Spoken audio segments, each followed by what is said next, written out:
अस्सलाम वालेकुम, मैं हूं आपका एस्ट्रोलॉजर सलीम समी। खुशामदीद। सियासत और नजूम के ऊपर बात करेंगे। ये फ़ैन यार बंद कर दो तो ज़्यादा अच्छा है, इसकी आवाज़ ना आए। आज आवाज़ काफ़ी बेहतर है, और पर जब आपके कमेंट्स पढ़ता हूँ तो मेरी तबीयत और ज़्यादा ख़राब होती है। मैं वीडियो कुछ बनाता हूँ, आपके कमेंट्स कुछ हो रहे हैं। पाकिस्तान की बात करूँ, कश्मीर कब आज़ाद होगा। फ़लस्तीन की बात करूं तो पाकिस्तान में ये कब होगा। पता नहीं, मुझे आपके कमेंट्स की समझ नहीं आती कि आप वीडियो देखते भी हैं या नहीं देखते। अगर वीडियो देखते हैं तो शायद आपको समझ नहीं आती कि मैं क्या कहना चाह रहा हूँ, और अफसोस होता बड़ा ज़्यादा। फिर दिल नहीं करता कि वीडियो बनाऊँ, और फिर कोशिश होती है कि ज़्यादा अपने दूसरे चैनल के ऊपर फोकस करें। और अब यहाँ पे कोशिश भी है कि यहाँ पे 15 दिन के बाद या एक वीक के बाद आपको एक वीडियो ज़रूर दे दिया करेंगे, लेकिन हम अपने दूसरे चैनल के ऊपर ज़्यादा फोकस करने की कोशिश करेंगे। क्योंकि आपके कमेंट्स जो कल के वीडियो में देखे तो मुझे बहुत ही अफसोस हुआ, बहुत ज़्यादा। चाहे आपको बुरा लगे अच्छा लगे, बात जो थी वो मैंने कह दी। आज मेरा टॉपिक था वक्ती चार्ट मैंने बनाया, जो 2 दिन से चल रहा था कि पाकिस्तान में एमरजेंसी लग जाएगी, मार्शरा लग जाएगा, इस किस्म की बातें जो चल रही थी। तो मैं कि चलें उसका चार्ट बना के देखते हैं, और चार्ट के थ्रू देखते हैं कि ऐसा कोई सीन कोई बनता भी है कि नहीं। जो चार्ट मैंने बनाया वो लिब्रा लगन था। लिब्रा लगन, और उसका मालिक जो है अपने से 10वें घर में था, वहीं पर मरकरी था, वहीं सन यानी 11वें और 12वें का मालिक भी उधर ही, और 9वें का मालिक भी उधर ही। अगर यहाँ पे हम कह लें कि 9वें का मालिक और 11वें का मालिक का कंजक्शंस, और लगन के 5वें घर में सैटर्न और तीसरे घर में मून था। जुपिटर और मार्स सेकंड हाउस में थे। मून जो है अपने से 6ठे घर में बैठा हुआ था, षडाष्टक में बैठा हुआ था, यानी कि सेक्रेटरीज में। तो अब 10वां घर सत्ता का होता है, हुकूमत का होता है, और हुकूमत की बातें हो रही थी कि जी इमरजेंसी लग जाएगी, मार्शल लग जाएगा। और तीसरा घर इंफॉर्मेशंस का घर होता है। तीसरे का मालिक अपने से 6ठे बैठा हुआ था, और वो भी जायचे के 5 अपना 7वें दूसरे घर के साथ मालिक के साथ, यानी कि जुपिटर। तो यहाँ पर जो कंडीशंस लग रही है, तो ऐसा तो कहीं पे भी कुछ नज़र नहीं आ रहा कि कोई इमरजेंसी लग जाएगी या कोई इलेक्शन लग जाएगा। हाँ, हुकूमत जो ताकत में बैठी है वो अपनी जान छुड़ाने के लिए, बल्कि हुकूमत नाम की अगर चीज़ कहना वो भी बेवकूफ़ी है। हुकूमत नाम की कोई चीज़ तो दिखती नहीं है, तो वो अपने आप को बचाने के लिए ये शुरली और ये अगवाएँ और ये शोशा ज़रूर छोड़ा है। क्योंकि अगर हम उसका D9 चार्ट देखें, D9 चार्ट जो है वो एक्वेरियस है, और मार्स उधर बैठा हुआ है। सैटर्न और मून केतु जो है वो टॉरस में है, और वीनस और राहु जो है वो स्कॉर्पियो में 10वें घर में बैठा है। जो मैनिपुलेशन यानी वीनस उधर भी 10वें घर में बैठा हुआ है, और D1 में भी 10वें घर में बैठा है। लेकिन ज़ोडिक साइन वाटर है दोनों में, ये तो कंफर्म है, लेकिन ज़ोडिक साइन डिफरेंट है, एक स्कॉर्पियो का है और एक कैंसर का है।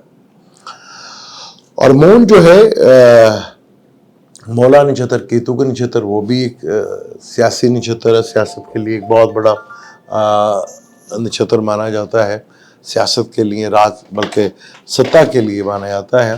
तो ऐसा तो कहीं भी मुझे नज़र नहीं आता चार्ट को देखकर कि कहीं इमरजेंसी लग रही हो या कुछ ऐसा। सिर्फ ये शोशा है जो मैनिपुलेशंस के लिए। मैंने आपको कहा था ना कि कुछ लोग मैनिपुलेशन का काम बहुत ज़्यादा करेंगे। वो आप उसका रिजल्ट देख रहे हैं कि वो मैनिपुलेशन जो है वो शुरू हो चुकी है। गवर्नमेंट जो है, जिसमें मैंने आपको कहा था कि गवर्नमेंट गठजोड़ की जो हुकूमत है वो बहुत ज़्यादा जो है तकलीफ़ में आने वाली है। बल्कि अब के तो जो वज़ीर हैं, जो वज़ीर धक्के से बने हुए, क्योंकि फॉर्म 47 के हैं, ख्वाजा आसिफ साहब, वो ख़ुद अपने मुंह से कह बैठे हैं हुकूमत किसी वक्त भी जा सकती है। आने वाला वक्त, मैंने आपको पहले कहा कि गठजोड़ के लिए हुकूमत काफ़ी मुश्किल में है।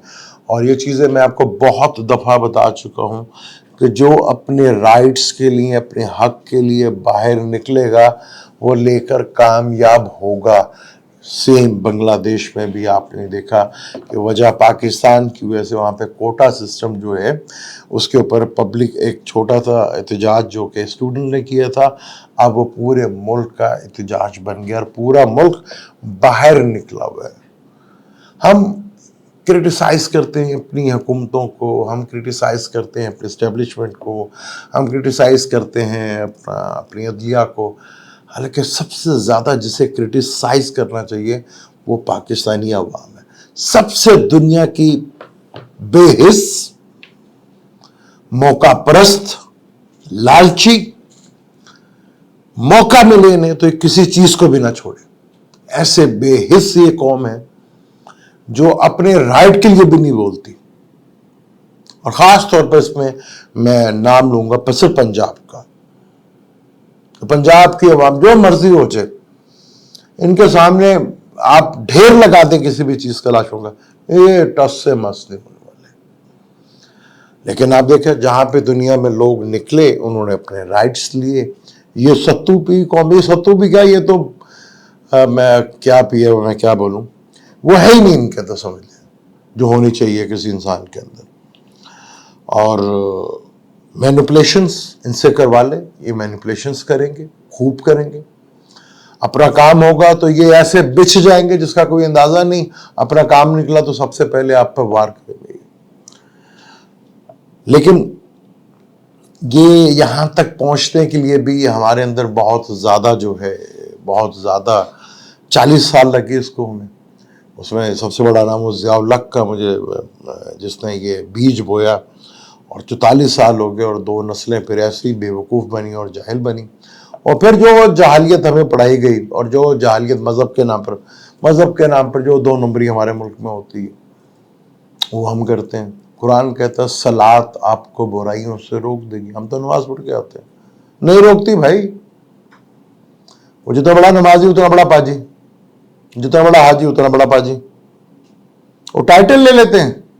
मैंने तो किसी को नहीं देखा, हज़रत उमर फारूक को, अबू बकर सिद्दीक को, हज़रत अली को, हज़रत उस्मान गनी को, बेशुमार सहाबी होंगे, उन्हें प्रणाम क्या कि हाजी रखा हो। ये सारे हाजी पाकिस्तान में पैदा होते हैं, वो हाजी लेके साइड में। फिर ये बड़ा धूम है कि जी वहाँ जाएंगे उसके घर में तो पुराने तमाम गुनाह माफ़ हो जाएंगे। तो गरीब तो बेचारा, उसे रोटी के लाले पड़े हुए, यहाँ पर रोटी नहीं मिलती, तो वो तो बेचारा गुनहगार ही रह जाएगा, यानी वो तो दोज़ख में रह जाएगा। ये वहाँ अल्लाह मियाँ की अदालत होगी, पाकिस्तानी अदालत नहीं होगी, या दुनिया की अदालतें नहीं होंगी। दुनिया भर में ये सारा कुछ होता है। हम खैर ब्लेम देते हैं अपने मुसलमानों को कि वो ताकत के लिए, सत्ते के लिए भाई को जो है वो मारता था मुगलों के दौर में भी। आज भी ये हो रहा है ना, एक भाई ने दूसरे भाई को धोखा नहीं दिया। एक भाई वज़ीर आज़म बनने आया था, वो बेचारा वज़ीर भी ना बन सका। तो ये तो सत्ता की जो ताकत है ये तो चलती रहती है। और छोटे भाई के सारे वज़ीर कामयाब हुए थे, बड़े भाई का कोई वज़ीर कामयाब नहीं होता। ये भी पॉलिटिशियन है, सियासत है, इसमें होता है और ये होता चला आ रहा है। जो मैनिपुलेशन हो रही थी कि इमरजेंसी लग जाएगी, और वो मैंने वो कहा था कि हमारे सहाफ़ी कम, सियासतदान ज़्यादा, वो मीडिया पे बैठ कर शोर करते हैं क्योंकि जेबें गर्म होती हैं, क्योंकि उनका ख़र्चा गवर्नमेंट ने उठा लिया है, तो वो गवर्नमेंट की ज़ुबान बोलते हैं। तो गवर्नमेंट अगर कुछ अच्छे काम कर जाए, कुछ अपनी ज़ात को पीछे रख के कुछ आवाम के लिए सोचते, तो बहुत अच्छा चांस था कि दोबारा मौका मिला था कि चलो 1.5 सालों में जो कुछ हो गया सो हो गया था, ये टाइम एक अच्छा मिला था, कुछ ना कुछ कर देते। लेकिन वो अपनी ऐशियाँ बंद नहीं होती, वो कैसे बंद हो जाए। लेकिन वक्त हुकूमत के लिए, और ख़ास तौर पर इत्तेहादी हुकूमत के लिए, क्योंकि पीपल पार्टी के अंदर और कुछ इस तरह की भी कंडीशन है कि बड़ा नाम या पॉलिटिशियन में या ब्यूरोक्रेसी में या बड़ा ब्यूरोक्रेट्स में किसी बड़े शख्सियत के ऊपर जान का हमले का जो है ख़तरा भी मंडला रहा है। और ये ज़्यादा पॉसिबिलिटी अगस्त और सितंबर के अंदर है। शायद उसमें अल्लाह अगर बच भी जाए, वो इतना कामयाब है, लेकिन बहुत केयरफुल होकर रहना पड़ेगा। आगे हालात जो हैं वो डे बाय डे जो है वो मुश्किल से मुश्किल तर होते चले जा रहे हैं। अदलिया का काम आगे आप देखेंगे, अदलिया और ज़्यादा खुल के सामने आएगी اور زیادہ آپ کو عدلیہ کی طرف سے جو ہے فیصلے، ابھی تو وہ فیصلے کر رہے ہیں نا، وہ آپ دیکھیں گے آگے عدلیہ اپنے فیصلوں پہ امپلیمنٹ کراتے بھی آپ کو نظر آئے گی، اور وہ بھی بڑی طاقت کے ساتھ، وہ بھی بڑی ہمت کے ساتھ، کیونکہ عدلیہ کو پتا ہے کہ ہم نے اپنے فیصلوں کو کس طرح امپلیمنٹ کروانا ہے۔ وہ ستمبر اکتوبر میں آپ دیکھیں گے بڑا مزہ آئے گا، بڑا مزہ آئے گا، لیکن اس عوام کا جلوس بھی آپ دیکھیں گے، اس کا بھی بہت مزہ آئے گا۔ اپنا جلوس ہی خود دیکھیں گے، اس میں بھی آپ کو کافی مزہ آئے گا۔ مجھے دیں اجازت، انشاءاللہ ملتے ہیں اگلی ویڈیو میں۔ اللہ حافظ۔